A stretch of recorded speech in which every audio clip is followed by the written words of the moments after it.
थी। माँ विधवा थी तो बेटी कुंवारी। घर में कोई और आदमी न था। बेटी गौरा बाग से पत्तियां बटोर कर लाती तो माँ गंगा भाड़ झोंकती थी। इससे सेर भर अनाज मिल जाता तो दोनों खाकर सो पड़ती थी। इसी से उनका गुजर बसर हो रहा था। हर माँ की तरह गौरा की माँ को भी हमेशा यही चिंता रहती कि किसी तरह उसकी बेटी की सगाई हो जाए। पति के मर जाने के बाद गंगा ने कभी दूसरा घर नहीं बसाया, न ही कोई रोजगार शुरू किया था। तब भी माँ बेटी सुकून से रहती थी। इस बात को लेकर गांव के लोगों पर माँ बेटी संदेह पर होता था। सबके मन में यह सवाल आता था कि दोनों स्त्रियां कोई धंधा नहीं करती, कोई मर्द भी नहीं है, तो फिर ये इतनी आराम से कैसे रहती हैं? कभी इन्हें किसी के सामने हाथ फैलाते भी नहीं देखा। कुछ न कुछ गड़बड़ जरूर है। शूद्रों की बिरादरी बहुत छोटी होती है, 5-10 कोस से अधिक उनका दायरा नहीं होता। आखिर क्या कारण है कि कोई गौरा से शादी के लिए तैयार नहीं होता? गौरा की शादी के लिए माँ बेटी ने साथ कई तीर्थ यात्राएं की, उड़ीसा तक हो आए, लेकिन कुछ हल नहीं निकला। गौरा सुंदर और सुशील थी, लेकिन किसी ने उसे कुएं पर हंसते बोलते नहीं देखा था। उसकी निगाहें कभी ऊपर न उठती थी। उसकी ये हरकत गांव वालों के शक को और मजबूत करती थी। सभी को यही लगता कि कोई स्त्री इतनी सती कैसे हो सकती है।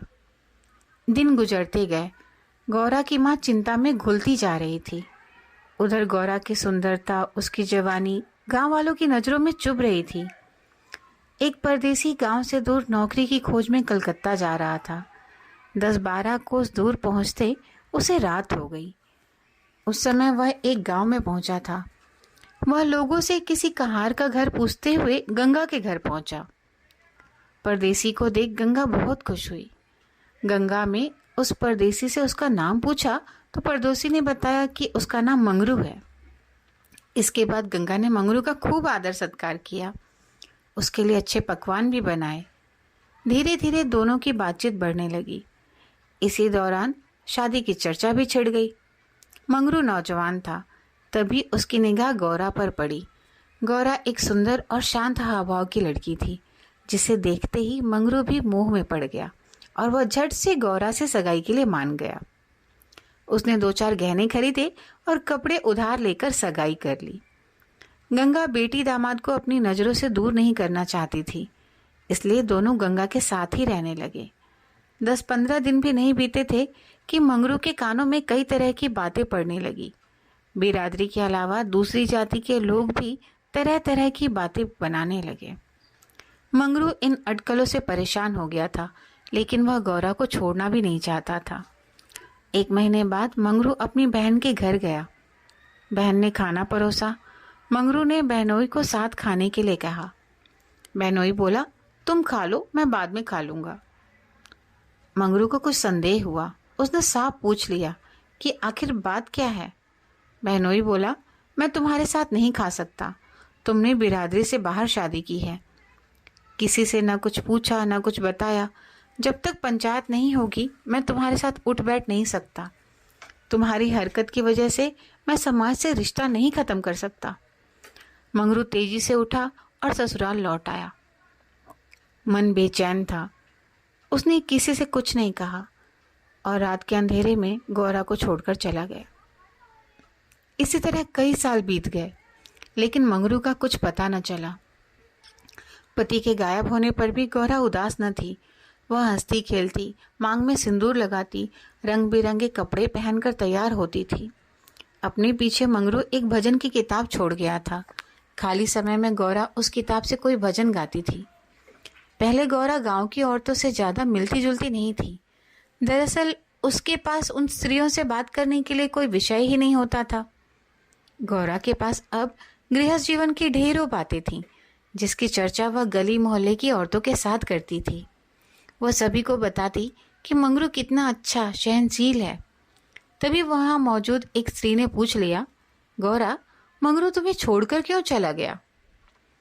गौरा कहती, मर्द कभी ससुराल में रह सकता है भला? बाहर जाकर पैसे कमाना ही मर्द का असली काम है। वहीं जब कोई गौरा से ये सवाल करता कि मंगरू खत क्यों नहीं लिखता, इस पर गौरा मुस्कुरा कर कहती, अपना ठिकाना बताने से डरते हैं, जानते हैं कि गौरा सामने आ पहुंचेगी। सच कहूं तो मैं उनके बिना एक दिन भी नहीं रह सकती। एक सहेली बोली, तेरी बात हम नहीं मानते, जरूर मंगरू और तेरी लड़ाई हुई होगी, तभी इसी तरह बिना बताए वह तुझे छोड़कर चला गया। गौरा बोली, बहना, अपने भगवान से भी भला कोई लड़ता है क्या? जिस दिन ऐसी नौबत आई, मैं कहीं जाकर डूब मरूंगी। कई दिनों बाद कलकत्ता से एक आदमी आया और वह गंगा के घर रुका। इत्तेफाक से वह मंगरू का पड़ोसी निकला। उसने कुछ पैसे और 2 साड़ियां गौरा के हाथ में थमाई और बोला कि मुझे मंगरू ने तुम्हें लेने भेजा है। ये सुनते ही गौरा की खुशी का ठिकाना ना रहा। वह फटाफट जाने के लिए तैयार हो गई। गांव की औरतों से मिल आई और सबको अपने जाने की खबर दे आई। बेटी के जाने से गंगा मायूस थी, लेकिन साथ ही खुश भी थी। रास्ते भर गौरा के मन में हजारों अच्छे बुरे ख्याल आते रहे। बीच बीच में उसे अपनी माँ के अकेलेपन की याद भी आ जाती। डर सताता कि बेचारी अम्मा अकेले कैसे रहेगी, सारा काम अकेले करना पड़ेगा, बूढ़ी दिन भर रोती रहेगी। इसी उधेड़बुन में रास्ता कट गया। लगभग 3 दिनों बाद गाड़ी कलकत्ता स्टेशन पहुंची। गौरा का दिल जोर से धड़क रहा था। वह प्लेटफॉर्म पर उतरकर मंगरू का इंतजार करने लगी। बूढ़ा बोला, मैंने आसपास सभी जगह देख लिया, लेकिन मंगरू तो कहीं दिखाई नहीं दे रहा, शायद अब तक आया ही नहीं। गौरा घबरा गई। तभी बूढ़ा बोला, चलो हम डेरा पर चलते हैं। उसे मालूम न था कि हम कौन सी गाड़ी से आ रहे हैं, ऐसे में भला उसकी राह देखने से कोई फायदा नहीं। गौरा बात मान गई और दोनों टांगे पर सवार होकर चल दिए। यह पहली बार था जब गौरा गांव से बाहर निकली थी। उसकी आंखें इधर उधर चीजों को निहारने में लगी हुई थी। अचानक तांगा एक सुंदर और विशाल भवन के सामने रुका। गौरा उतरी और तेजी से सीढ़ियों के सहारे ऊपर चढ़ने लगी। मंगरू से मिलने की थोड़ी भी देरी उससे बर्दाश्त नहीं हो रही थी। तभी बूढ़े ने पहली मंजिल के कमरे की ओर इशारा करते हुए कहा, यह मंगरू का कमरा है, जाओ, वह अंदर ही पड़ा होगा। गौरा अंदर गई, लेकिन कमरे में कोई न था। कोने में खाट और 4-5 बर्तन पड़े हुए थे। वह बाहर आई और बूढ़े को बताया। बूढ़ा बोला, मंगरू काम पर गया होगा, शाम को लौटेगा। यहाँ वह किराए के मकान पर रहता है। कमरे में मंगरू को न पाकर गौरा थोड़ी मायूस हो गई, लेकिन शाम को मिलने की सोच वह मुस्काई और साफ सफाई में लग गई।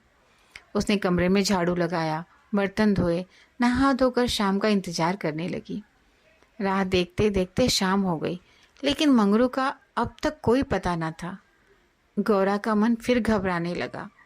घना अंधेरा छा गया था, परंतु कमरे में एक दीपक तक न था। जब भी किसी की आहट होती तो गौरा को लगता मंगरू आया होगा, लेकिन दरवाजे पर कोई दस्तक न होती थी। कुछ देर बाद दस्तक हुई। गौरा दौड़ी और दरवाज़ा खोला। सामने बूढ़ा खड़ा था। गौरा बोली, वो अब तक नहीं आए। क्यों नहीं आया? बूढ़ा बोला, अभी मैं मंगरू के दफ्तर से ही लौटा हूँ। साहब ने बताया कि मंगरू का ट्रांसफ़र हो गया है। मंगरू ने साहब से कई मिन्नतें की, लेकिन किसी ने उसकी एक न सुनी और दूसरी जगह भेज दिया। मैं दफ्तर से उसका नया पता ले आया हूँ। कल सुबह तुम्हें जहाज पर बैठा दूंगा, फिर तुम अपने मंगरू के पास चले जाना। गौरा घबरा कर बोली, जहाज में? कितने दिन का सफ़र होगा? बूढ़े ने कहा, कम से कम 8 से 10 दिन तो जरूर लगेंगे, लेकिन घबराओ मत, तुम्हें कोई परेशानी नहीं होगी। तय बात के मुताबिक अगले दिन गौरा बूढ़े के साथ मंगरू के पास जाने के लिए निकली। बूढ़े ने उसे जहाज पर बैठाया और विदा किया। जहाज जैसे जैसे किनारे से अलग हो रहा था, वैसे वैसे गौरा को लग रहा था कि अब उसकी अम्मा, गांव सब पीछे छूट रहा है।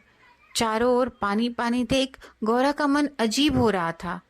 अनजान जगह में मंगरू को कहाँ खोजेगी, यह सोच सोच कर उसका दिल बैठा जा रहा था। जहाज पर कई स्त्रियां और पुरुष सवार थे। गौरा उन्हें देख और उनकी बातें सुन रही थी। तभी उसकी नज़र एक कोने में अकेली बैठी स्त्री पर पड़ी। गौरा ने हिम्मत कर उससे पूछा, कहाँ जा रही हो बहन? ये सुनते ही स्त्री की आंखें डबडबा गई। बोली, मुझे नहीं मालूम कि मैं कहाँ जा रही हूँ, बस जहाँ भाग्य ले जाए वहाँ चली जा रही हूँ। तुम कहाँ जा रही हो? गौरा बोली, मैं तो अपने मालिक के पास। स्त्री झट से बोली, बहन, कोई तुम्हें बहला फुसला कर लाया है। तुम किसके साथ यहाँ आई? गौरा ने कहा, मुझे एक बूढ़ा ब्राह्मण यहाँ बैठा गया। मैं तो अपने पति से मिलने कलकत्ता आई थी। स्त्री बोली, किनारे पर जो लंबा दुबला पतला सा बूढ़ा था, जिसकी एक आंख फूली हुई थी, वही? गौरा बोली, हाँ बहन, वही। स्त्री बोली, बहन, उसी दुष्ट ने मेरा जीवन बर्बाद किया। भगवान करे उसके 7 पुश्तों को नरक नसीब हो। उस कपटी के कारण मैं किसी को मुंह दिखाने लायक नहीं रही। अब जा रही हूँ मिश्र देश, वहीं मेहनत मजदूरी करके गुजर बसर करूंगी। ये सब सुनकर गौरा के मुंह से बोल न फूटे। वह सोचने लगी कि अब क्या करूंगी। उसे अपनी माँ, अपने गांव, अपनी सहेलियों की याद आने लगी। कुछ क्षण बाद हिम्मत करके बोली, अब क्या करें बहन? स्त्री बोली, अब यह तो वहां पहुंचने के बाद ही मालूम चलेगा। यह कहते कहते वह जोर जोर से रोने लगी और अपना दुख बताने लगी। गौरा ने हिम्मत दी तो स्त्री ने बताया कि शादी के 3रे साल में उसके पति की मौत हो गई। पति का एक ख्यालों के साथ वह किसी तरह जी ही रही थी कि एक रोज पापी बूढ़ा वेश बदलकर भिक्षा मांगने आया। उसने सन्यासी का रूप धारण किया हुआ था। मैं उसके जाल में फंस गई और आज मेरी यह दुर्दशा है। इसने मुझे पति से मिलवाने का लालच दिया। मैं बेवकूफ पति से मिलने की चाह में इस बहरूपिया की बात में फंस गई और इसके साथ चल दी। आगे की कहानी मुझे नहीं मालूम। अगले दिन जब मुझे होश आया तो मैं घर भी नहीं लौट सकती थी। अब बूढ़ा मुझे यहाँ ले आया और जहाज पर छोड़ गया है। स्त्री की बातें सुन गौरा को समझ नहीं आ रहा था कि वह क्या प्रतिक्रिया दे। वह बिल्कुल मौन हो गई थी। मंगरू से मिलन का सपना एक झटके में टूट गया था। गौरा को इस हाल में देख स्त्री बोली, भगवान पर भरोसा और साहस रखो बहन। हिम्मत पाकर गौरा बोली, मुझे अब तुम्हारा ही सहारा है। मैं और तुम दोनों अब साथ ही रहेंगे। स्त्री कुछ न बोली। दोनों एकटक नीले आकाश की ओर निहारने लगी। कई घंटों बाद जहाज किनारे पर पहुंचा। सभी यात्री उतरने लगे। तट पर मौजूद एक आदमी सभी यात्रियों के नाम लिख रहा था। अब गौरा के उतरने की बारी आई। जैसे ही उसने पांव नीचे रखा वह चौंक गई। उसके शरीर में करंट दौड़ गया। वह जड़ बन गई। न कुछ बोल पा रही थी और न ही पीछे से आवाज दे रहे यात्रियों की बात सुन रही थी। ऐसा लगा मानो दुनिया रुक गई हो। गौरा के सामने वह दृश्य था जिसकी सबने उम्मीद छोड़ दी थी।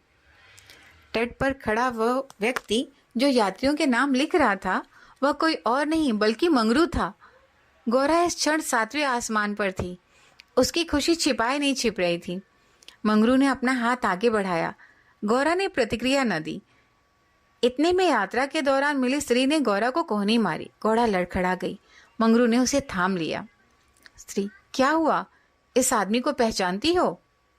गौरा बोली, बहुत अच्छी तरह से। यही तो वह हैं जिनसे मिलने के लिए मैं घर से निकली।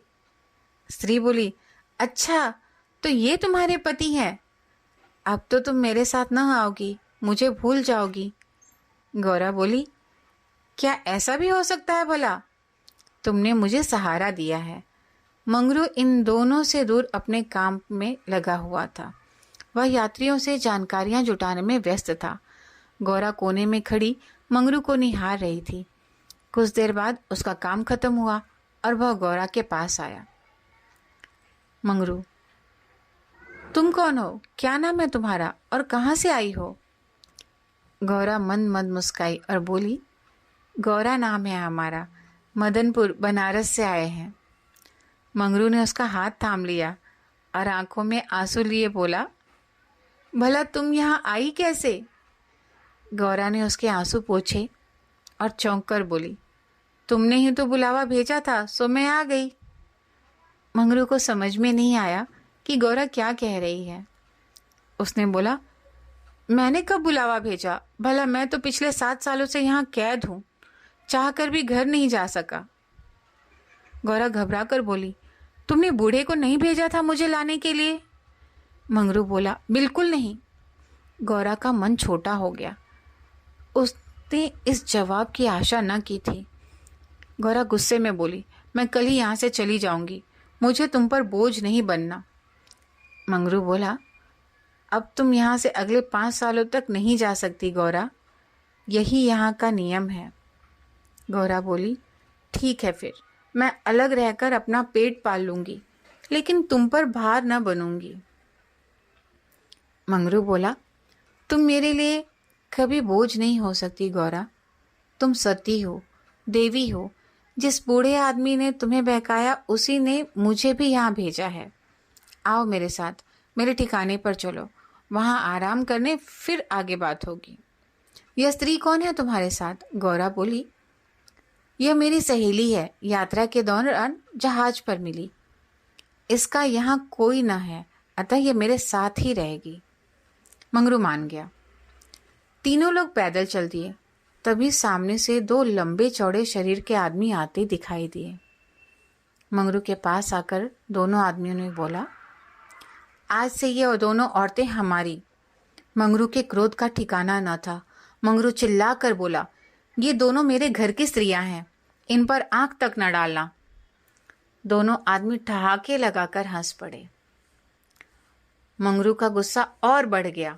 तभी एक आदमी गौरा की ओर बढ़ा और उसका हाथ पकड़ने की कोशिश करने लगा। मंगरू चिल्लाया, छूना मत, वरना अच्छा नहीं होगा। दोनों आदमी सहम गए और बाद में देख लेने की धमकी देकर आगे निकल गए। मंगरू, गौरा और उसकी सखी आगे बढ़ गए। मंगरू बोला, इसलिए मैं कह रहा था कि यह जगह तुम जैसी औरतों के लिए नहीं है। अचानक सामने से एक अंग्रेज आ पहुंचा। उसने मंगरू से कहा, जमादार, ये दोनों औरतें आज से मेरे कोठे में रहेंगी। मंगरू ने हाथ जोड़ लिए, बोला, साहब, यह मेरे घर की औरतें हैं, इन्हें जाने दीजिए। अंग्रेज बोला, झूठ मत बोलो तुम।